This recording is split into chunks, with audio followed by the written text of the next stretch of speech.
Hello everyone, I'm doing a video on repairing a 2013 Chevy Volt. This is mine.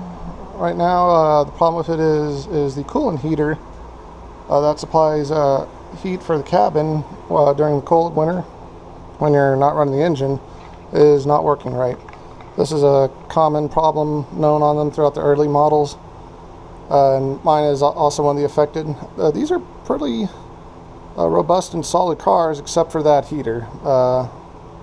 They've been really known to fail, and you may not see very well back here, but it is mounted against the firewall, so it's going to be a little tough to get to, so I think a good instruction video would be good for this. This is what a new one looks like. This is a brand new one. There's a bulletin about these. There's a date code at the bottom. I'll have to look for the numbers again. I believe it's this one here. That would be this one, I believe. I don't know. I'll post a link. But you have to identify the date code on your old one, and generally if it was past a certain week in 2013, they said to replace it because it's gone bad. Mine was one of them.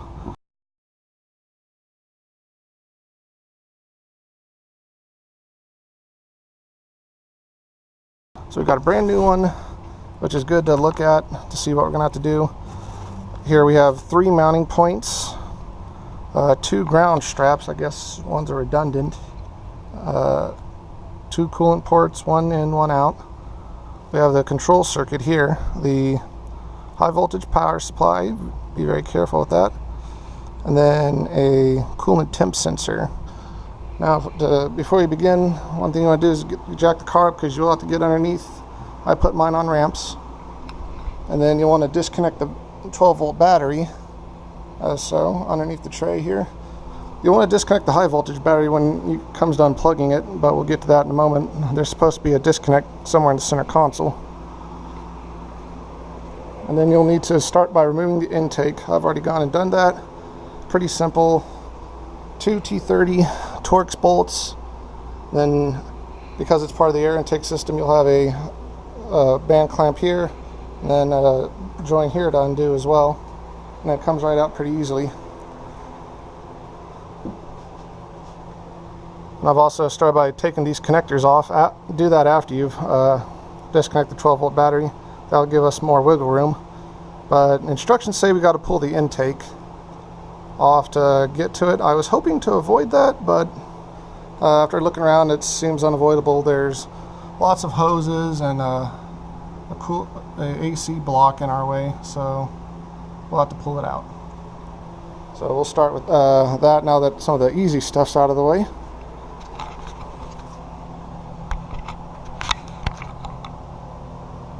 I hope that's a good angle. I'm not controlling this camera, so I don't know how it looks.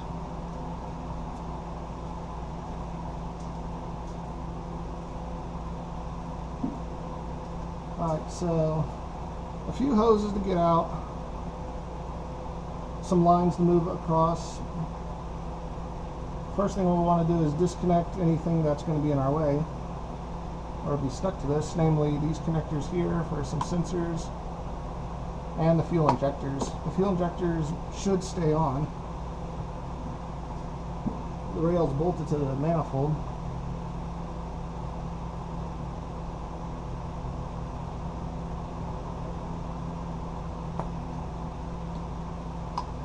Oh, good old GM. I love you.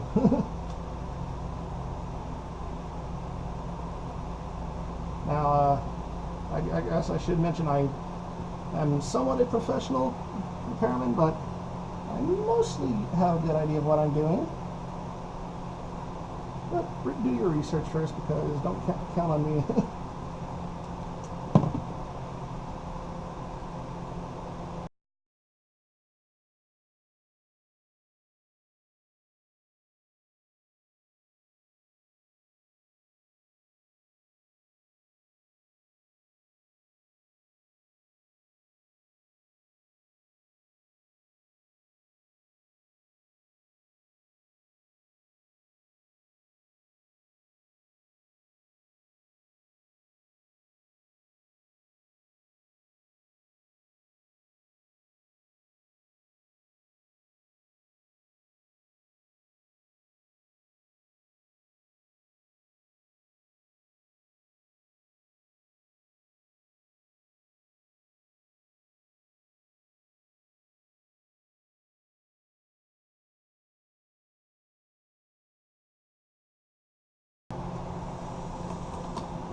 check everything. Now there's a number of E-style bolts that hold the manifold in. Appears to be, let's see, 1, 2, 4, 5, 6. Apparently 6 E-style bolts. Those are like reverse torques. Now we're going to go underneath the car, see if there's anything else holding on to that manifold. There's always a hidden connector somewhere. Now I've been driving on the electric mode today, so everything's nice and cool. No hot exhaust to get under. Let's see here, what do we got? Now let's see, some of nothing appears to be actually connected except some of the wiring harness has hold downs there. No underbolts holding the manifold, that's good. No surprises. Alright, I'm going to put the camera down and get a reaching. Let's see. That was a little tough to get to. There's also a coolant hose in there, and the harness appears to go that way. I'll have to come back to this. This is the main coolant hoses. And this one right here, you can see marked outlet. That is the one coming from the right side of the coolant heater, which you can just see up there. And that's the thermostat sensor right there. My hope is to take this all out with one thing with the hose is still in, and then maybe swap the hoses. That might be a little easier than trying to reach in there and unclip it, but we'll see.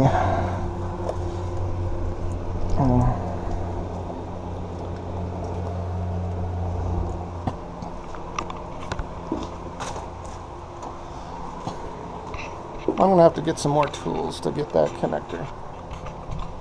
Alright, there's 2 connectors that we're trying to get, I've gotten out. One, I don't know if you can see very well here. There's one right there. It has a little pull tab you got to pull out. There's another one to a sensor up on the block. Probably a knock sensor. Now there's a harness hold down somewhere in one of the bolt holes in the block, and I'm trying to get that out.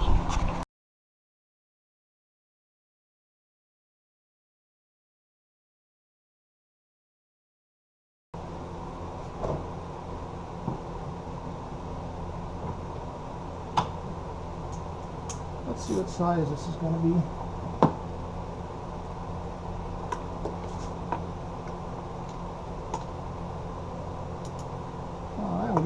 Being a mechanic, you get good at eyeballing it. This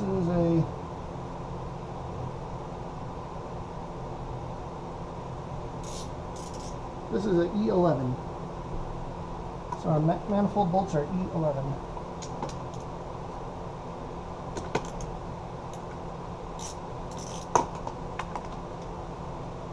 Let's start cracking them loose. I'm going to blow this off with some air first before I take it all off. There's a lot of dust buildup.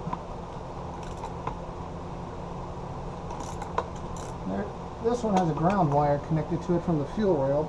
Looks kind of icky. We have to clean that up.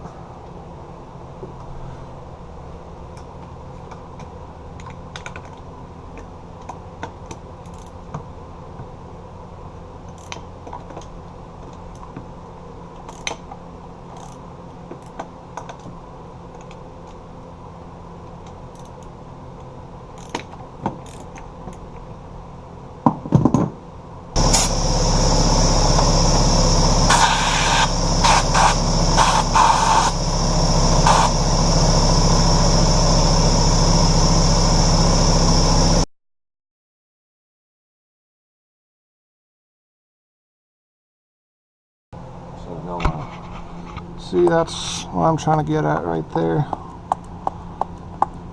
The outside has 1, and then the insides have 2 in a row.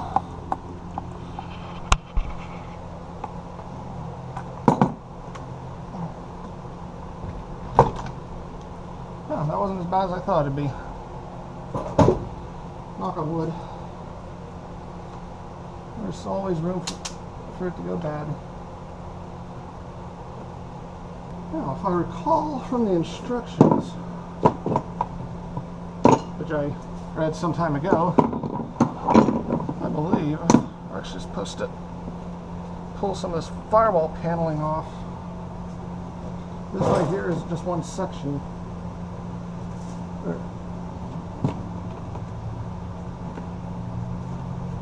It's multiple pieces.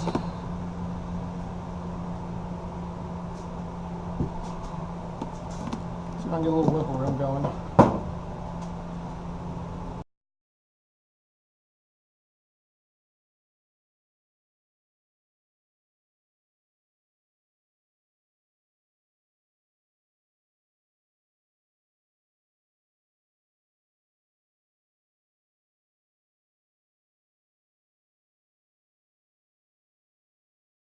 Alright, one intake manifold and all its glory.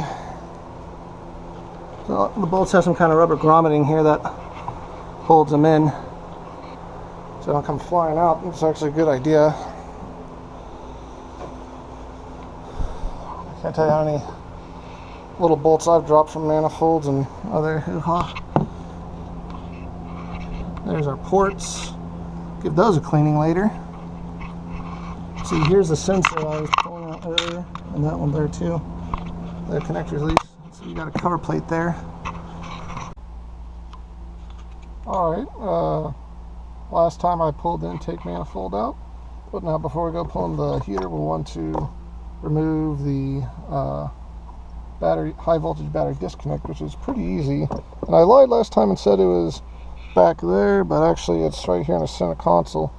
This just pops up really easy. I didn't even have to use my trim tool. So what we're looking for is supposed to be a disconnect. They even leave a nice little diagram here for you. According to instructions, there's a acoustic. There we are. According to instructions, that's the big thing that will disconnect the high voltage battery from all the other high voltage systems. So let's see. According to instructions, you push button in and pull out. Now, before we do that, we want to use some protective gloves. I've got these thick rubber chemical resistant gloves. That should do just fine for high voltage electricity. Again, read instructions. I am somewhat a professional. I'll get this in position.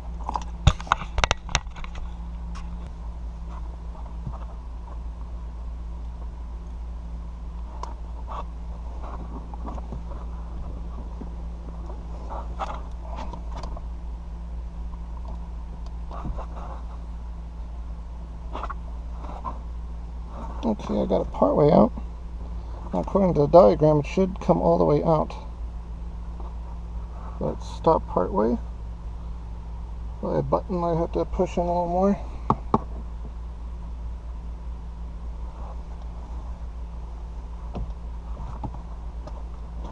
There we go.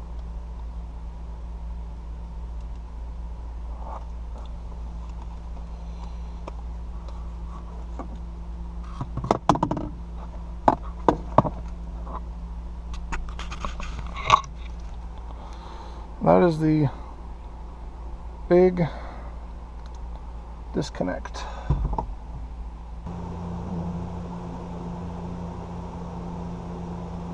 I'm not too sure how this one comes out. I'll try to get a closer look. As you can see there, a little bit, looks like a clip, a yellow kind that slides back somehow. Make sure it's secured. But not anyone just pulls at it.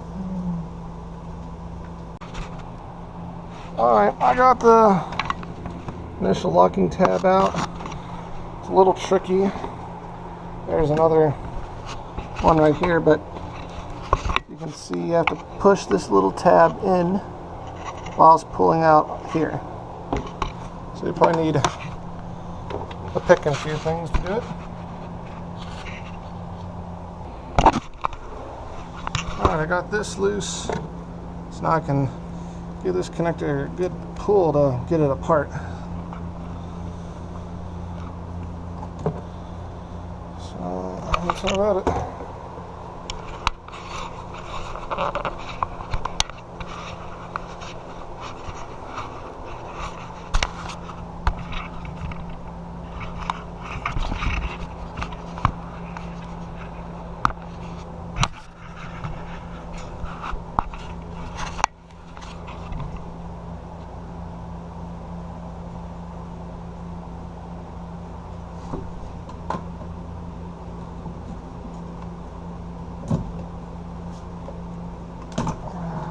Go. Just real dirty. Yank. So here's the inside of a high voltage connector.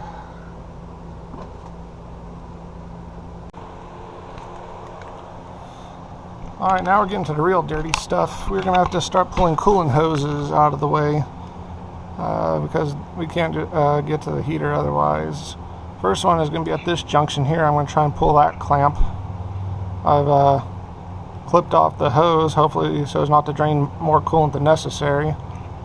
And there'll be another one back there I'll have to pull as well. I just got a big flat plastic just a bin. So we'll see how that works.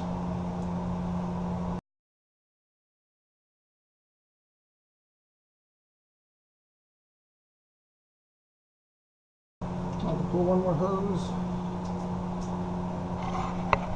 Pull this one over here to get that wide bend out of the way.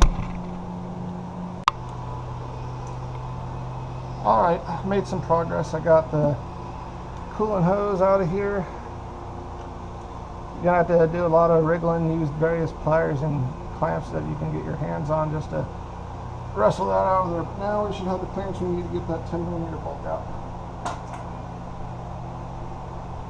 One's sitting right down there. That's the last one holding it in. I just got to do something about the coolant hoses attached to the system. First things first.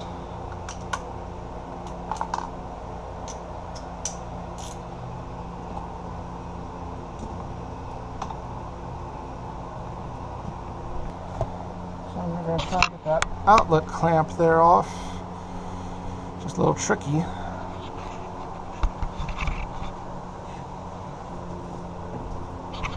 Alright, so this cable, or not the cable, the hose clamp is upside down. So I'm going to be fighting this for a bit.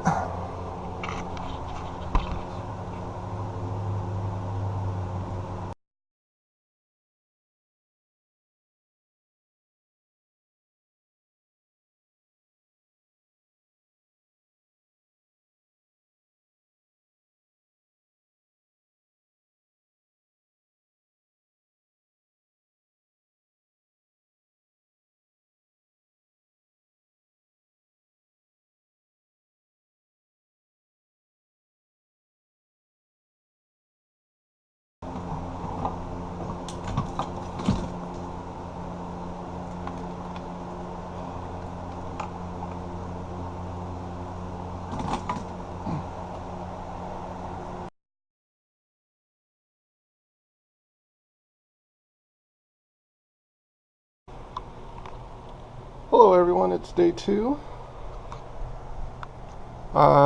Yesterday I pulled the old coolant heater out, and I'm going to be putting the new one in today. Basically reverse the procedure. Everything should be a lot more simple now that all the stuck hoses have been pulled out, rusty bolts loosened, etc. Now if you've been doing this right, you should feel pretty sore this morning. Every joint should crack when you turn, since you'll be leaning over a lot in this. If not, you're not doing it right. So let's get started. Let's see if I can get a good shot here.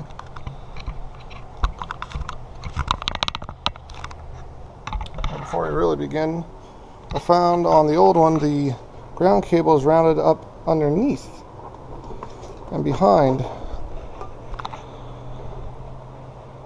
on the old one. The ground lugs, I can't see them, but they're right next to each other for both. I don't know why it was done like this, but oh well. Alright, moving over the fuel line.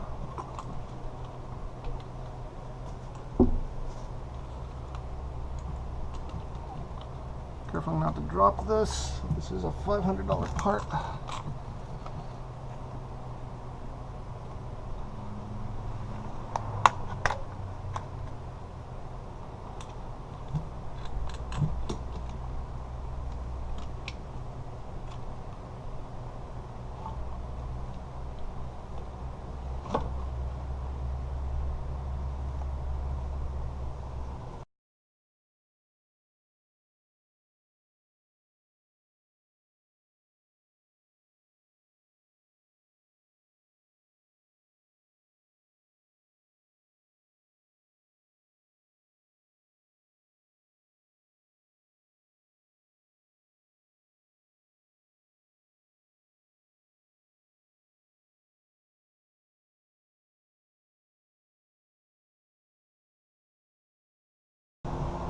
Let's see, shot. I don't know how I see there, but that's where the ground lugs go.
Alright, we're going to begin reinstalling the intake manifold here.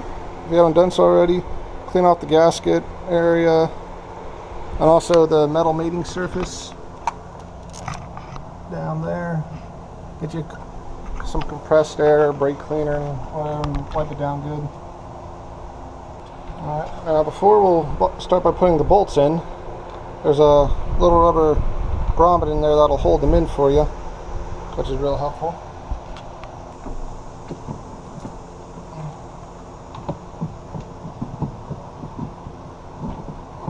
I have to review the footage from last time. Oh, we're getting it.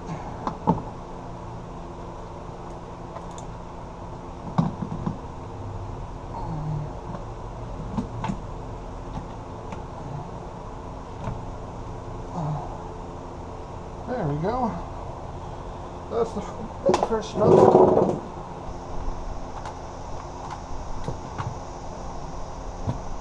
There. Alright.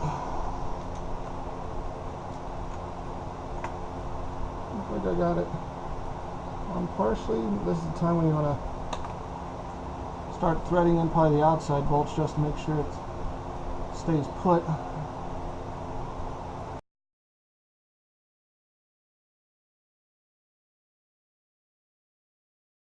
I'm about to put the engine cover back on, but I made a new ground wire for the fuel rail. That's so no sparks ignite anything. I just used spade terminals and leftover wire running from right here around. I zip tied it to one of the cables and then attached it to this post here, which holds up the bracket for these, and just added a nut on top to hold it down. But that should do for grounding. That wire is actually thicker. Much thicker than the last one. Yep, now to put the engine cover back on. Alright, I went and routed that harness in, put the engine cover back on, screwed it down, also remember put the weather stripping on. I just skipped all that because that's really elementary compared to everything else going on. Easy peasy.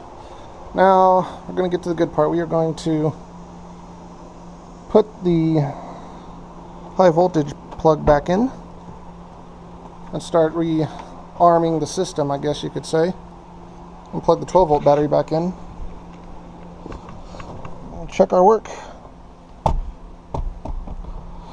Let's see, remember to wear big thick gloves here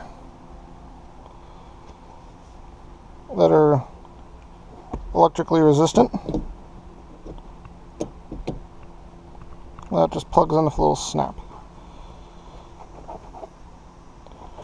That little acoustic cover goes on. Just pops right back in.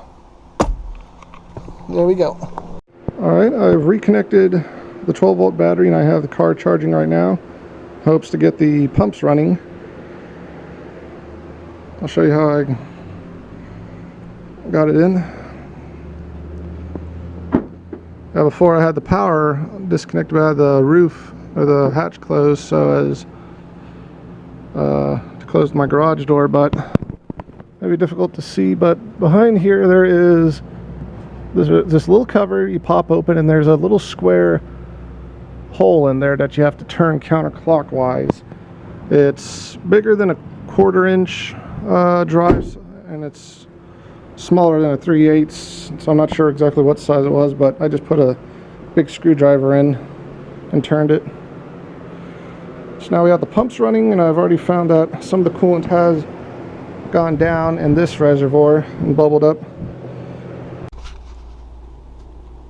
Alright, the pumps have run for a while.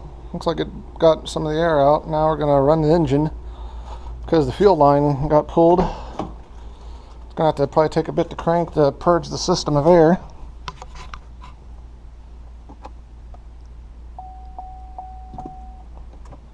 Let's see what happens.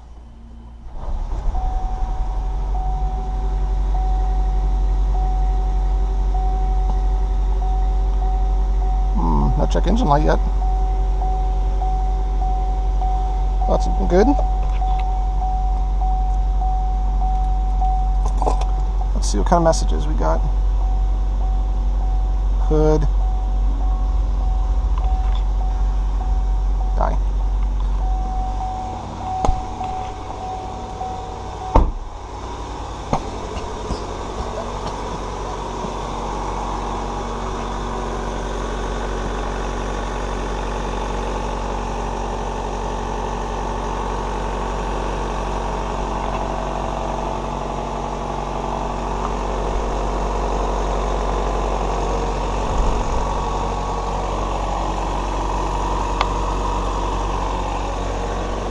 Alright, and that's all the coolant that drained out. Not much, I expected more. So, well, this one too labored some of the job. Now I just gotta make sure nothing's leaking.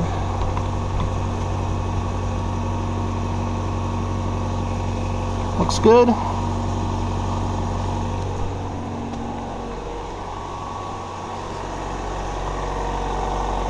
Well, looks like a successful repair. Just have to go for a drive, test it out, make sure nothing leaks. Unfortunately, I won't be able to test the heating circuit itself very well. At least not until winter comes. I don't think the car's computer is going to let the heat come on at, what is it, 86 degrees in here, probably almost 100 outside. So yeah, but so good. So far so good.